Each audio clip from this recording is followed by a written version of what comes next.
My parents trusted the wrong person, and everything fell apart 3 years ago. My parents believed they had finally found someone they could trust completely. He was polite, responsible, and always willing to help whenever our family needed it. For a long time, we all thought he was exactly the kind of person you hope will enter your life. But trust can be a dangerous thing when it is given without question.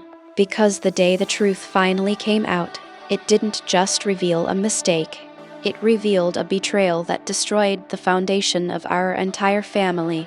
Stories like this are often shared on Exposed Stories Media, where people talk about secrets that stayed hidden for years. But when the story belongs to your own family, it stops feeling like a story.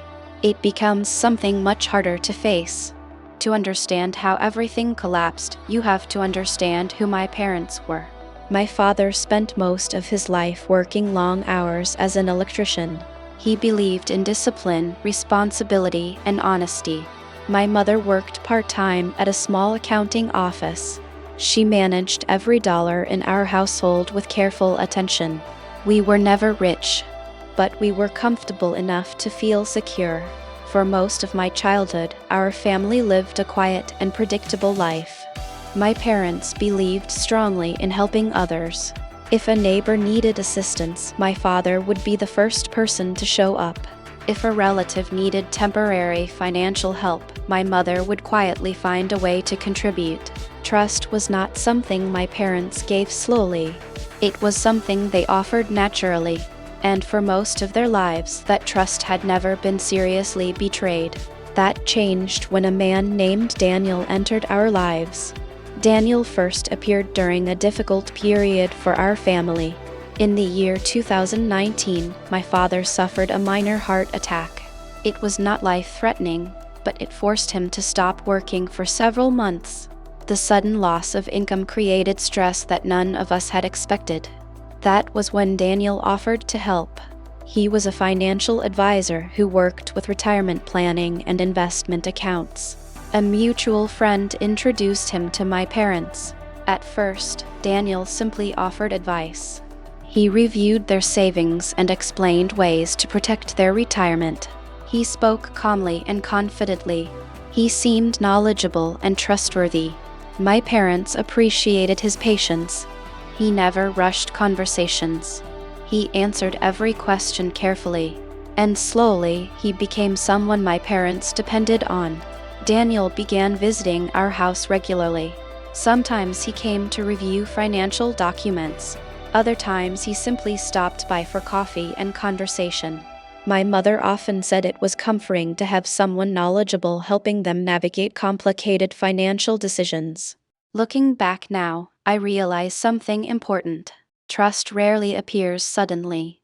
It grows slowly through small moments that seem harmless. Daniel understood that perfectly. He never pushed for control too quickly. He allowed my parents to feel that every decision was theirs. That made him appear even more trustworthy. After several months, Daniel suggested helping my parents reorganize their retirement accounts. He explained that some investments were outdated. He said new strategies could increase long-term stability.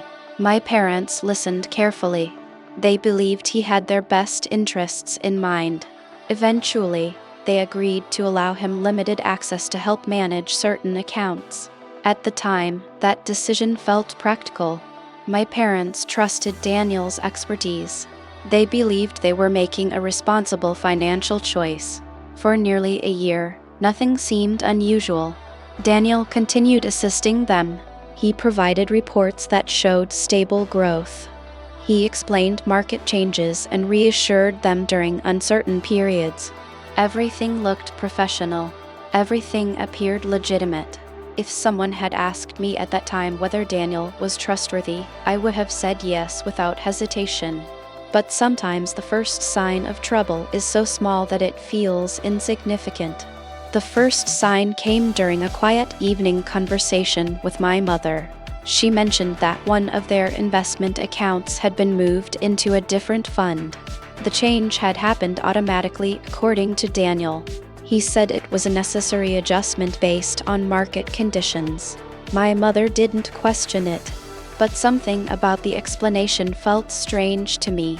Not wrong, just slightly unclear. Still, I didn't push the issue. Daniel had already helped my parents through a stressful year.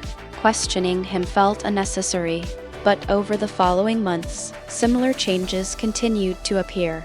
Small transfers, new investment accounts, adjustments Daniel described as routine financial management. Each one had a reasonable explanation. Each one seemed harmless on its own, but taken together, the pattern slowly became harder to ignore. The moment everything began to unravel happened late one afternoon. My father had received a letter from the bank.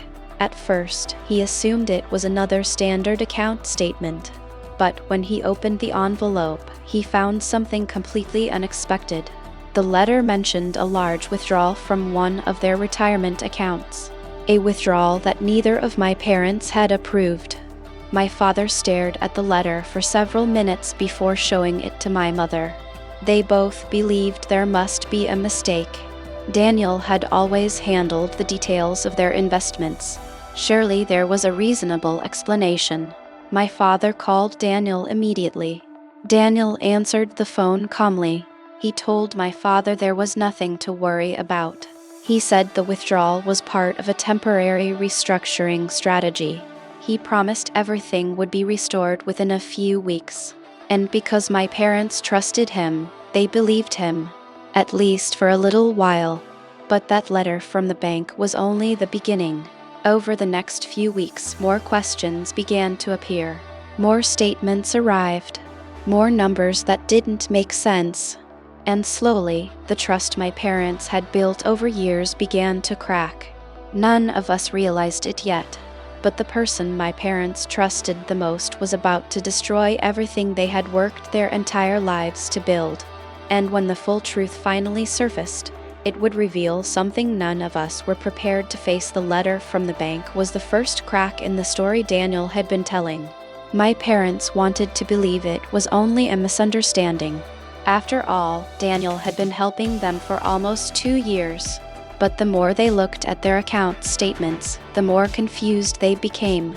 Several transactions no longer made sense. There were withdrawals they didn't remember approving. There were transfers to accounts they had never seen before. At first, the amounts were small. A few $1,000s here, a few thousand there. Daniel had explained each change as a normal part of financial management. But once my father started looking closely, he realized something troubling. The small transfers had been happening for months. When he added them together, the total became much larger than anyone expected. My father called Daniel again. This time, Daniel sounded slightly impatient. He repeated the same explanation. He said the withdrawals were temporary adjustments for investment opportunities. He said the money would return to the main account soon. My father tried to stay calm, but something inside him had already begun to change. For the first time, he decided to call the bank directly instead of relying on Daniel. The conversation with the bank representative lasted less than 10 minutes, and those 10 minutes changed everything. The representative explained that several large withdrawals had been authorized online. Each transaction required account verification and digital approval. According to the system records, those approvals had already been completed, but my parents had never logged into their accounts. They had never approved anything. When the bank asked who else had access to their financial information, my father mentioned Daniel. There was a long pause on the other end of the phone. The representative carefully explained something important. Daniel was not only advising them, he had been given administrative access to assist with account management. That meant he could initiate certain transactions. But even then, withdrawals of that size should have required direct confirmation. My father asked a simple question. Who confirmed the transactions? The bank representative read the name connected to the verification. It was not my father. It was not my mother. It was Daniel. For several seconds, my father said nothing. He slowly placed the phone back on the table. My mother immediately saw the expression on his face. She knew something was very wrong. That night, my parents called me and asked me to come over. When I arrived, the bank statements were spread across the dining table. My father explained everything the bank had told him. At first, I thought there must still be some kind of misunderstanding. Daniel had been helping them for so long. It didn't seem possible that he would betray their trust. But the numbers on the statements didn't lie. More than $200,000 had disappeared from their retirement accounts. The realization felt unreal. My parents had spent decades saving that money. Every overtime shift my father worked, every careful budget my mother planned, all of it had been slowly drained without their knowledge. The next morning, my father called Daniel again. This time, Daniel did not answer. He didn't return the call. He didn't send a message. The silence spoke louder than any explanation. That afternoon, my father contacted the bank's fraud department. The investigation began immediately. Within 2 days, the bank confirmed what we feared. Daniel had transferred the money into several private investment accounts. But those accounts were not connected to legitimate financial funds. They were connected to businesses Daniel personally controlled. In other words, he had been moving my parents' money into his own failing investments, without their knowledge, without their permission. When the full truth finally became clear, my parents were devastated. They had trusted Daniel completely. He had been welcomed into our home. He had sat at our kitchen table and shared meals with us. And the entire time, he had been stealing from them. The bank eventually located Daniel, but the situation was worse than we expected. Most of the money had already been lost. Daniel's investments had collapsed months earlier. He had continued transferring funds simply to cover earlier losses, a cycle that had slowly spiraled out of control. When Daniel finally agreed to meet my parents, the conversation lasted less than 15 minutes. He admitted what he had done. He said he never meant for things to go this far. He claimed he believed he could recover the money through new investments. But by the time he realized the situation was hopeless, it was already too late. My father listened quietly. Then he stood up and said something I will never forget. He said trust was the most valuable thing anyone could give another person, and Daniel had destroyed it completely. After that, he asked Daniel to leave. The months that followed were some of the most difficult our family had ever experienced. The bank investigation continued. Lawyers became involved. There were endless documents, meetings, and phone calls. But no amount of paperwork could undo what had already happened. My parents lost most of the money they had spent their lives saving. The financial damage was painful, but the emotional damage was even worse. For a long time, my mother blamed herself. She kept saying she should have asked more questions. She should have checked the accounts more carefully. My father tried to reassure her, but I could see the same thoughts in his own mind. Trust had always been the foundation of their lives.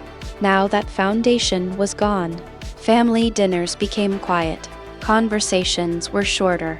It felt as if something invisible had changed the atmosphere in our home. Slowly, my parents began rebuilding their lives. They adjusted their retirement plans.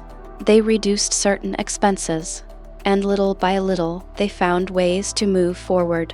But one lesson remained permanently with all of us. Trust should never replace awareness. Being kind does not mean being careless. And sometimes the people who appear the most helpful are the ones hiding the most dangerous intentions. Stories like this are difficult to tell, but they are important to share, because many families face similar betrayals and never talk about them. That is why platforms like Exposed Stories Media exist. They give people a place to reveal the truths that were hidden for years. If this story made you think about trust, family, and the consequences of betrayal, you are not alone. Many stories shared here begin with trust and end with painful lessons. If you want to hear more real stories like this one, make sure you subscribe to Exposed Stories Media. New stories are shared regularly, and sometimes the next story might reveal a truth no one expected.